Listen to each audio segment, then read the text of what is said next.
Okey, kita telah tiba kepada subtopik terakhir untuk chapter 5. Subtopik terakhir ni ialah kapasitor. Kapasitor adalah satu topik yang penting pada chapter ke-6 kerana kita perlu mencari apakah nilai kapasitor menggunakan Laplace dan Poisson. So, untuk chapter ke-5 ni kita akan berkenalan sedikit dengan kapasitor. So, saya rasa ramai yang tahu what is a capacitor. Capacitor is basically constructed by a two conductor. Okay, kita ada two conductor that's separated by a dielectric material. Maksudnya dua plate ni tidak bersentuhan, dia ada dielectric yang memisahkan dia.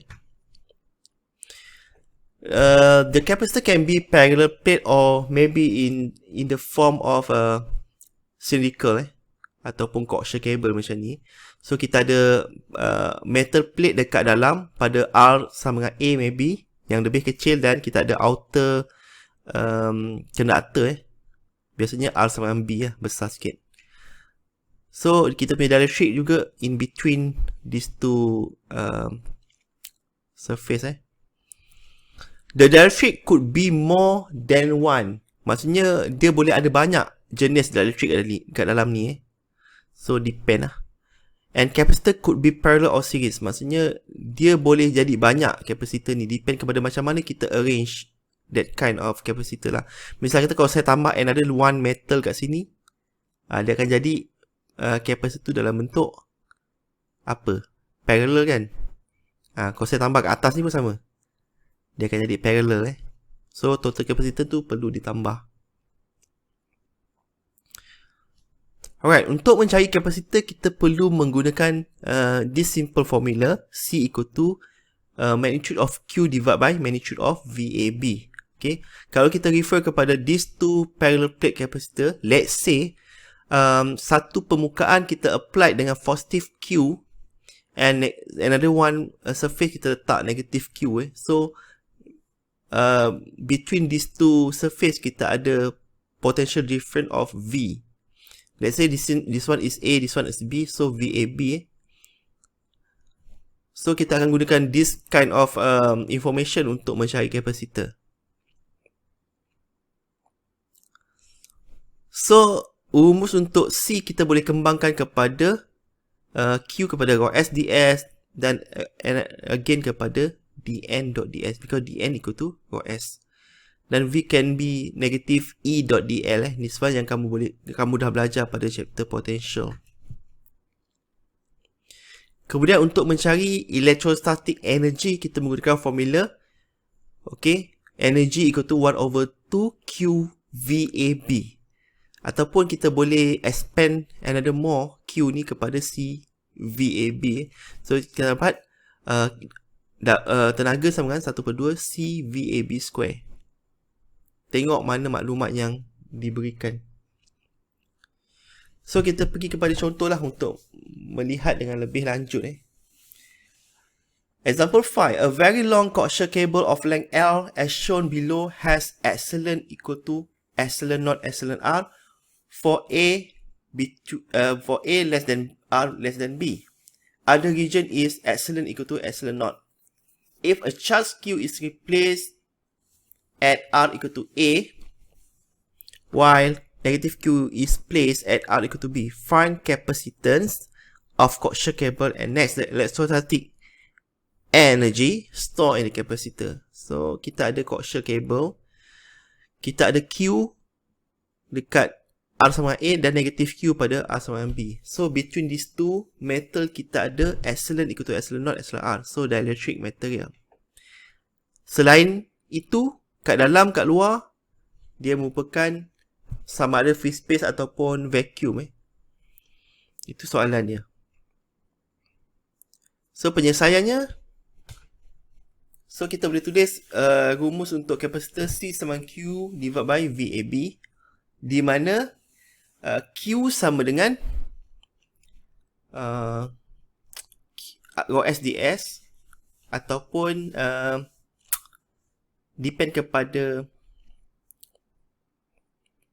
keperluan. Q ni kadang-kadang kita perlu convert, kadang-kadang tak perlu.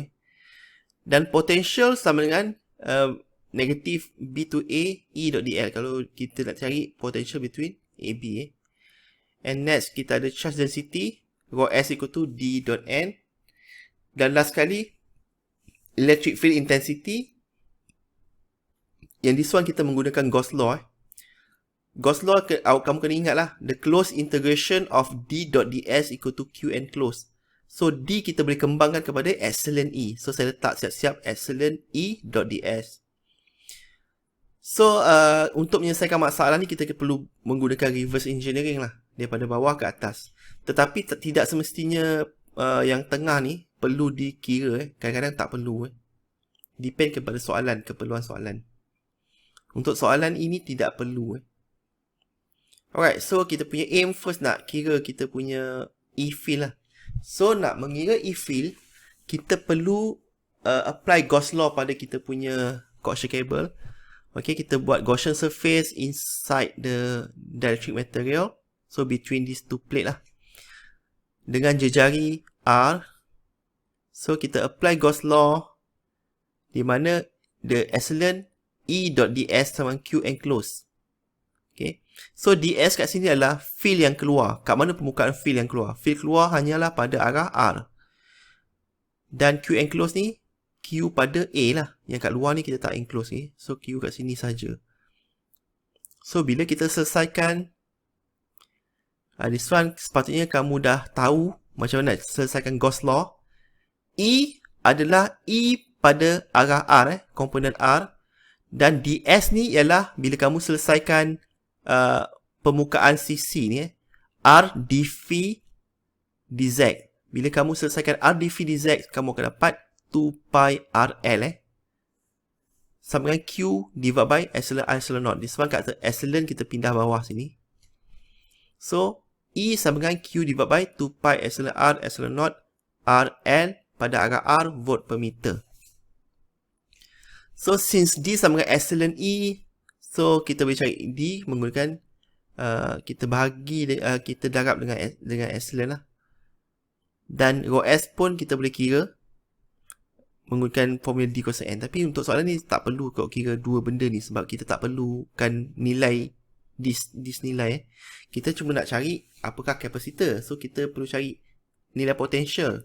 Potential boleh ditentukan menggunakan E-field. Cukup lah. Alright.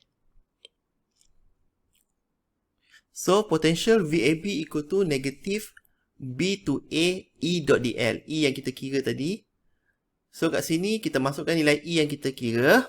Dan kita punya DL ialah DR arah R. Sebab kalau potential between dua permukaan pada R sama A and R sama dengan B. So, dia punya direction dia pada arah R lah. So, DR arah R.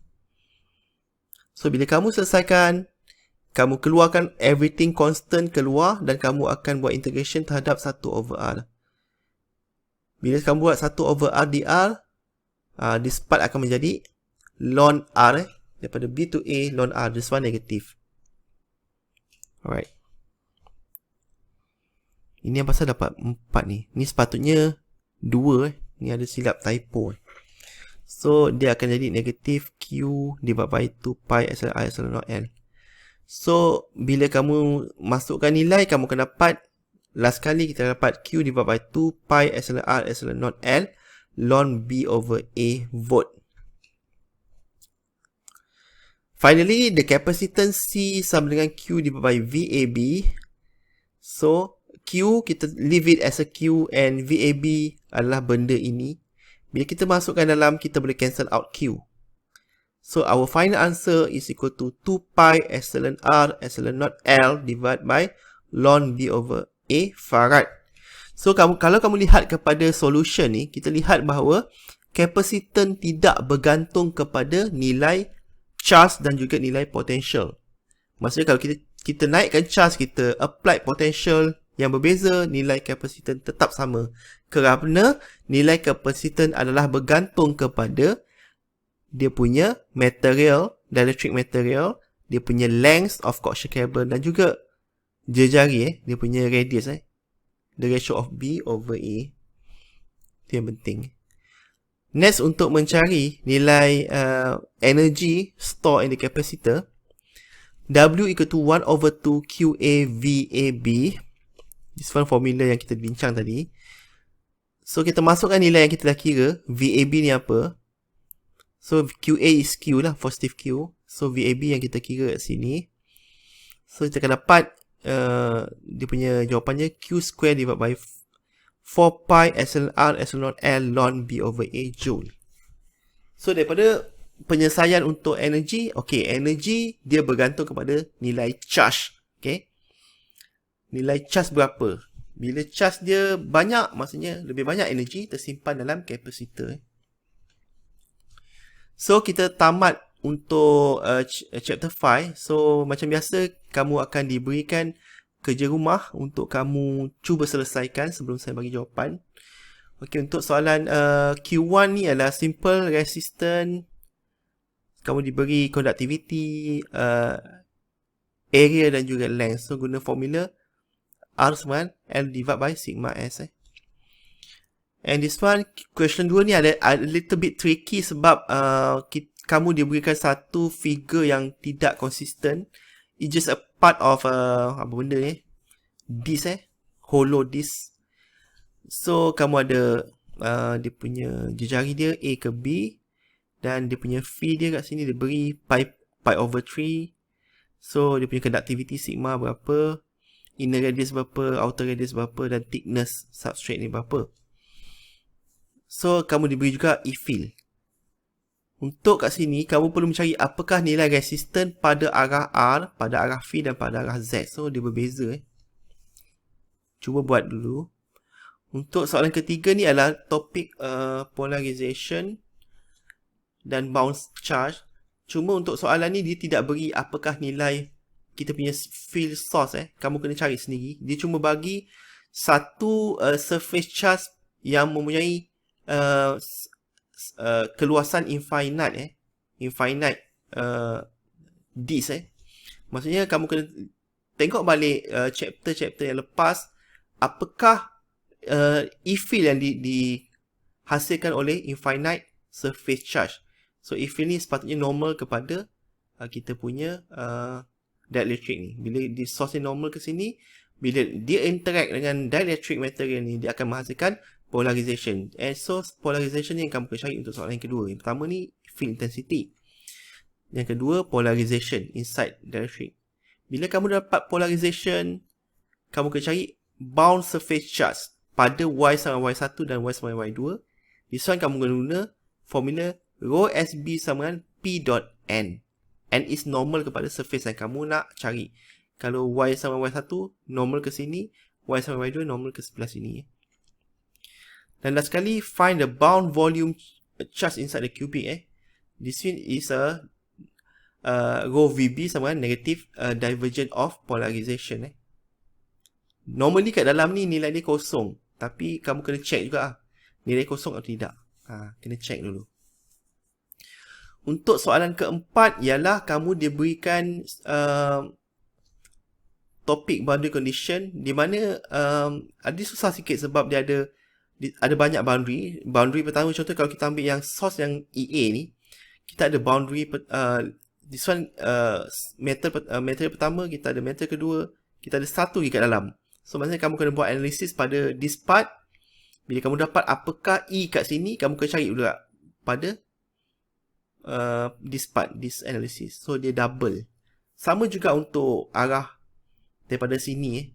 Kita ada this boundary yang pertama untuk dapat apa kat dalam ni. Lepas tu gunakan hasil dia untuk cari yang kat dalam ni. Dia ada dua double layer lah. Untuk soalan terakhir adalah topik capacitance, tetapi kamu diberi parallel plate capacitor di mana saiz dia adalah infinite. Satu kita store dengan charge Q pada Z sama D dan negatif Q pada Z sama kosong.